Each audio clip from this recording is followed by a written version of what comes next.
کلمہ پڑھتے ہی حضرت عمر نے فرمایا یا رسول اللہ، جب آپ سچے، قرآن سچا، اسلام سچا، تو چھپ کے نماز پڑھنے کا کیا مطلب ہے؟ فرمایا ابھی تعداد ہی کوئی نہیں، 40 تو مسلمان ہیں۔ عرض کی حضور مہربانی کریں نا، آپ صرف اجازت دیں۔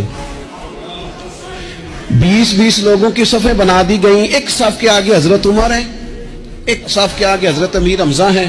جناب عمر کہنے لگے چونکہ آپ اللہ کے رسول ہیں تو لہذا نماز بھی آج اللہ کے گھر میں پڑھی جائے گی۔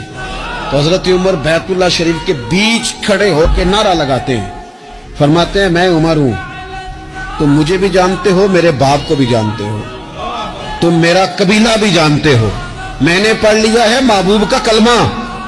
اب جس نے بچے یتیم کرانے ہو اور اپنی بیوی بیوہ کرانی ہو وہ آئے اور مجھے روکے، یہ محبوب اللہ کے ہیں اور گھر بھی اللہ کا ہے، تو نماز بھی آج اللہ کے گھر میں پڑھی جائے گی۔